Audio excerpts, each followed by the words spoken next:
Bonjour à tous, j'espère que vous êtes bien installés parce que le cours va démarrer.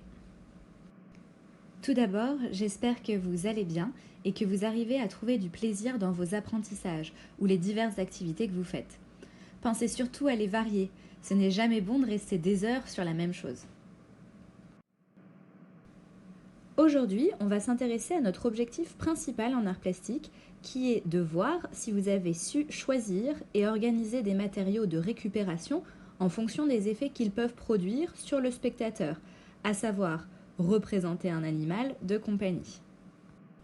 Ah, j'ai trop hâte de voir ce que les sixièmes ont fait. Allons-y alors, on regarde. Voilà une grande galerie d'animaux sur notre tableau Padlet. Bravo à tous ceux qui y ont participé en m'envoyant leur production ou alors en commentant sur le tableau ou même en regardant ce cours vidéo actuellement. Je sais que nous ne sommes pas tous dans les mêmes conditions à la maison, donc chacun fait comme il peut.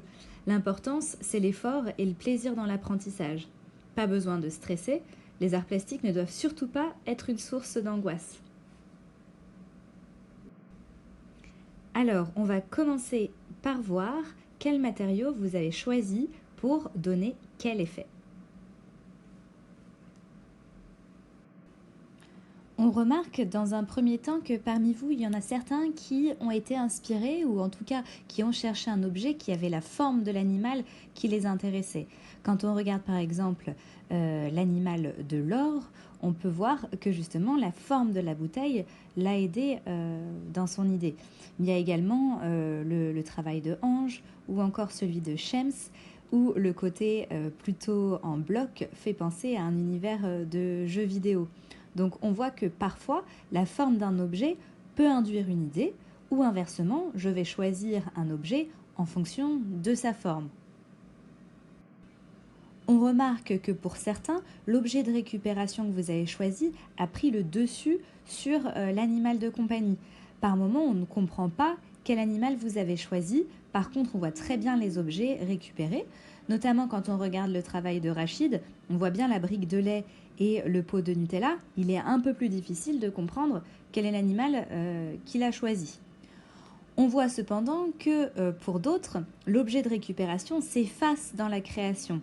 On voit par exemple dans celui de Priscille ou dans celui de Sarah qu'on voit directement l'animal, de même pour celui de Céline. L'animal nous saute aux yeux et disparaît le travail, les objets de départ. Je ne cite pas toutes vos réalisations, mais bien évidemment, il y en a plusieurs qui rentrent dans ces cas de figure.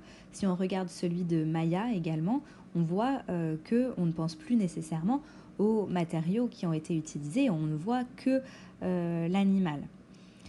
On peut aussi remarquer que certains d'entre vous ont réalisé des sculptures et d'autres ont réalisé plutôt des dessins. C'est l'occasion de rappeler la différence entre une réalisation qui est en 2 dimensions et une réalisation qui est en 3 dimensions. On va donc faire un petit point sur la différence entre les deux. Petit point de rappel. Une œuvre ou un objet en 2 dimensions est quelque chose où on va pouvoir voir la hauteur et la largeur. L'objet ou l'œuvre est plate. Un dessin est de façon plutôt traditionnelle réalisée en 2 dimensions sur une feuille.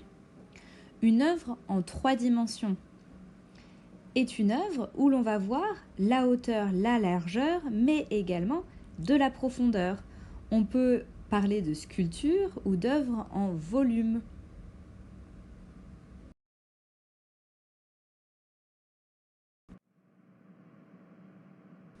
Comment peut-on qualifier vos réalisations ? On a vu qu'on pouvait parler de sculpture ou de dessin, mais on peut aussi parler d'assemblage. L'assemblage, c'est le mot-clé à retenir de notre séquence. Qu'est-ce qu'un assemblage ? On remarque, quand on regarde le travail de vos camarades, notamment le travail de Lina en 6e 4, qu'elle a choisi divers objets de récupération et les a assemblés pour réaliser une œuvre cohérentes. On retrouve du papier, mais aussi des boîtes d'œufs et le bas d'une bouteille. D'autres ont assemblé, comme Elessa, un rouleau de papier toilette avec des cotons-tiges et des petits yeux en plastique. Nadine a choisi un rouleau de papier toilette, du papier, des petits yeux, mais aussi du Bolduc, le petit ruban qui permet de faire les paquets cadeaux. Donc vous voyez, un assemblage, c'est lorsqu'on prend des matériaux de diverses sources, ici des matériaux recyclés, voués à être jetés pour créer une œuvre. Il faut savoir que les artistes du début du XXe siècle ont opté pour la même démarche que vous. Ils ont utilisé divers objets pour faire des sculptures par assemblage, pour faire une œuvre figurative. Madame, c'est quoi une œuvre figurative ? Écoute Lisa, c'est une bonne question. C'est l'occasion de faire un rappel sur ce que c'est qu'une œuvre figurative. Une œuvre figurative, c'est lorsque elle est connue, reconnaissable. On entend dans le mot figuratif figure. J'arrive à reconnaître ce que je vois. Est-ce que c'est un arbre, un portrait, un oiseau ? Ça représente quelque chose du monde réel. Voyons maintenant 2 œuvres figuratives qui ont été réalisées par des artistes. On va commencer par le travail de Picasso. Picasso qui a réalisé une œuvre par assemblage. Il a réalisé cette première œuvre que nous regardons qui est la tête de taureau. La tête de taureau, si on la regarde bien, on remarque qu'elle a été réalisée en assemblant 2 objets qui ont été récupérés par Picasso. On y voit la selle d'un vélo et le guidon. La selle qui est en cuir et le guidon en métal. Il a réalisé cette œuvre en 1942. Quand on les regarde assemblés, présentés au mur comme on le voit sur la photographie, on dirait une tête de taureau. Ici, Pablo Picasso a réalisé une œuvre par assemblage et comme vous, a réalisé un taureau. Pablo Picasso est d'origine espagnole et le taureau est un animal très important, à la fois dans la mythologie, mais également aussi dans la culture espagnole. C'est pour ça qu'il y fait beaucoup référence dans son travail. C'est sûr qu'on ne peut pas imaginer un taureau comme animal de compagnie. Maintenant, on va regarder une autre œuvre de Picasso qui aimait beaucoup travailler par assemblage en collectant des objets qui étaient autour de lui. Ici, on a une œuvre qu'il a réalisée qui s'appelle La Guenon et son petit.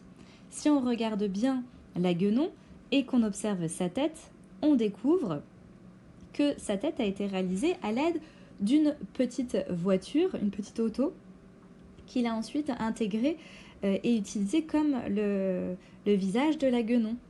La Guenon, ici, est en train de tenir un bébé dans ses bras. Elle est réalisée en plâtre et en métal. C'est une sculpture qui a une taille qui est quand même relativement imposante. Quand on regarde les dimensions en bas, on voit qu'elle est en 3 dimensions. Elle fait 56 cm sur 34 cm et 71 cm. Pour finir, des artistes plus contemporains, comme Tommy Ungerer, ont réalisé également des sculptures par assemblage. Je vous en ai sélectionné 2 que l'on découvre devant nos yeux. On remarque le premier à gauche, un petit oiseau qui a été réalisé notamment à l'aide d'un pinceau brosse, un spalter, on appelle ça également. Et on remarque à droite qu'on a un animal qui pourrait s'approcher d'un petit hérisson ou d'un tatou qui a été réalisé grâce à une ampoule, une fourchette et une sorte de tuyau métallique. Donc vous remarquez qu'en ouvrant les yeux un peu sur ce qui nous entoure et sur les objets qui sont voués à être jetés, on a une mine d'or de matériaux pour créer des œuvres artistiques et laisser voguer notre imaginaire. La façon dont vous voyez le monde ne dépend finalement que de vous. Et les arts plastiques, admettons-le, restent un très bon moyen de pouvoir s'évader. Est-ce que vous vous souvenez cette année d'autres œuvres où on a pu voir des artistes travailler avec des objets ? Oui, moi je me souviens, c'était pas le cours où on avait travaillé justement avec les bouchons de bouteilles. Mais elle est trop forte cette Lisa, qu'est-ce qu'elle a bonne mémoire. Je suis sûre que parmi vous, il y en a d'autres aussi qui se souviennent. Rappelez-vous des œuvres qu'on avait vues. Nous avions vu le travail de Johanna Vasconcelos qui avait travaillé à partir de casseroles, qui avait réalisé des escarpins, des chaussures à talons. On avait vu aussi le travail de Tara Donovan qui avait créé des nuages à partir de gobelets en plastique. Ça y est, vous vous souvenez ? Maintenant, on peut se permettre de comparer les deux types d'œuvres. On a vu que Picasso avait travaillé par assemblage. Il a pris des objets recyclés. Rappelez-vous, Johanna Vasconcelos et Tara Donovan, elles travaillaient par accumulation. Accumulation d'un même objet qui revenait, qui était réutilisé plusieurs fois afin de réaliser une sculpture. Donc les points communs sont que ces artistes utilisent tous des objets du quotidien pour faire des œuvres. Les différences, c'est que Picasso utilise des objets divers et recyclés pour faire une œuvre, tandis que pour Johanna Vasconcelos et Tara Donovan, c'est une accumulation, j'ai le même objet qui est réutilisé plusieurs fois. Maintenant, on va aborder le bilan de notre séquence. Alors, le nouveau mot-clé important à retenir, c'est donc l'assemblage. L'assemblage, on a vu précédemment la définition, donc je vous la rappelle pour être sûr que vous l'ayez en tête. Un assemblage, c'est lorsqu'on prend des matériaux de diverses sources. Ici, vous avez pris des matériaux recyclés, voués à être jetés, et on les assemble pour créer une œuvre. Le résultat de tout ça est ce qu'on appelle un assemblage. On a rappelé également des mots de vocabulaire que nous avions pu voir précédemment au cours de l'année. On a pu voir la différence entre une œuvre en 2 dimensions et une œuvre en 3 dimensions. Je rappelle qu'en 2 dimensions, l'œuvre est plate, en 3 dimensions, elle est en volume. Nous avons également rappelé ce que c'était qu'une œuvre figurative. Une œuvre figurative, c'est une œuvre où l'on reconnaît ce qui est représenté. J'arrive à identifier si c'est un arbre, un oiseau, un pélican ou autre chose. Enfin, nous avons découvert 2 nouvelles œuvres aujourd'hui, 2 nouveaux artistes plutôt. On a découvert le travail de sculpture de Pablo Picasso avec la tête de taureau et la guenon qui tient son enfant. Et nous avons découvert aussi le travail de Tommy Ungerer, qui est un artiste de la fin du XXe siècle, tandis que Pablo Picasso date du début du XXe siècle. Le cours d'aujourd'hui est dès à présent fini. J'espère qu'il était suffisamment clair. Si ce n'est pas le cas, n'hésitez pas à retourner en arrière pour revoir un point d'explication que vous n'aviez pas compris. Surtout, reposez-vous bien et pensez à vous détendre. Bah alors, tiens, Lisa, qu'est-ce que tu fais ici ? Bah, madame, je me posais la question, est-ce qu'on doit faire quelque chose après la vidéo pour la prochaine fois ? Enfin, voilà, est-ce qu'on a des devoirs, des trucs à faire ? Eh bien, écoute, Lisa, tu fais bien de me poser la question. Pour la prochaine fois, je vous propose de répondre à un petit quiz à la suite de cette vidéo. C'est un quiz pour vous auto-évaluer. C'est juste pour vous, pour vérifier si vous avez bien compris ce que j'ai dit dans la vidéo. Donc n'hésitez pas à vous tester pour le faire et voir quelles sont les choses qui n'ont pas été si claires que ça. Merci madame, à bientôt. Je vais pouvoir voir si j'ai compris 2-3 choses. Au revoir. De rien et au revoir Lisa, au revoir à tout le monde et passez une bonne fin de journée.